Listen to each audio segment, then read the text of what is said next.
is Philip A. Croce with Group Science at IamGroupScience.com. Today we're in Group F of the Movement Mastery Database, and this is the prone external humeral rotation. I may have to rename these, man, because it's a lot more involved in this movement. We got circumduction, we got abduction, adduction.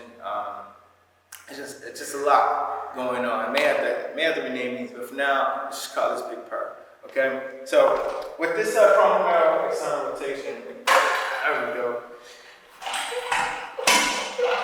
This is a good movement, but it's kind of counterintuitive how you're going to do it. So when you're thinking about standing up, so when you think about standing back up, your muscles have to be strong enough to hold you up against the force due to gravity. Now, if you're already standing vertically, then the muscles are going to be activated, compressed and activated in the fashion in which they adapted to start with. But right now, we're having this maladaptation, this contemporary adaptation, due to just everything that is a causative factor of upper quarter syndrome. You know, looking at cell phones, sitting at desks, typing computers all day, driving cars. Everything is allowing us to have an increased hyperkyphosis, which is this hump in this upper thoracic cervical spine. We're starting to be prone to have this hyperkyphosis. And as soon as we fall here, gravity is still acting on you at every square inch of the body, so it's just causing you to fall more and more and more and more forward. And the way we're compensating forward is by adding a lower doses and an anterior pelvic tilt. Oh, that hurts just doing it. So, heels and toes firmly on the ground. Gotta get my spine back in place. Alright? I love you guys, that's why I'm doing this. So, if you want your muscles to be strong enough to resist the force due to gravity in the wrong position, first of all, they have to be balanced with the rest of the body.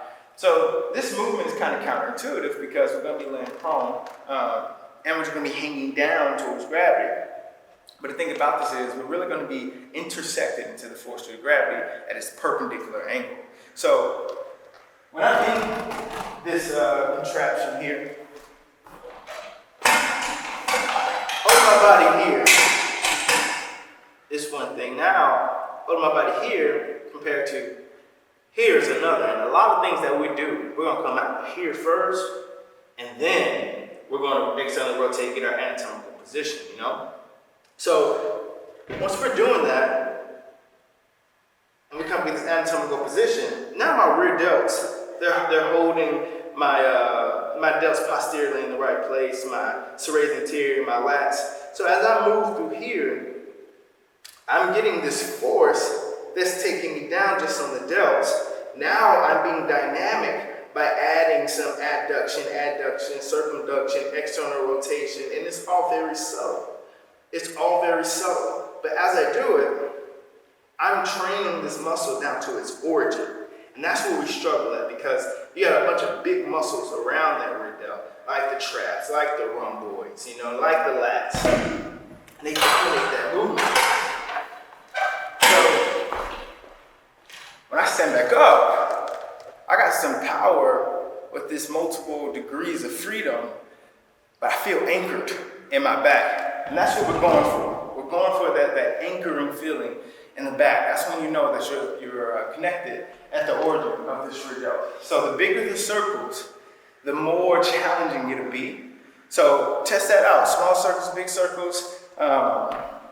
Play around with it. It's counterintuitive, but because I know my why to stand back up, or to stand up and be fully erected, I was able to derive my how.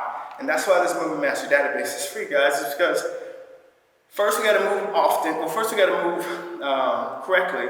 Then we got to move often. Credits to the great cook. You know, so we need a bit of movement competence. I want you to learn how to move, and then from there we can be specific and combine these movements for specific adaptations and different workout plans for whatever the case may be. So remember, it's not like magic. It is magic. And I'm up. Turn the rhetorical. How do you move?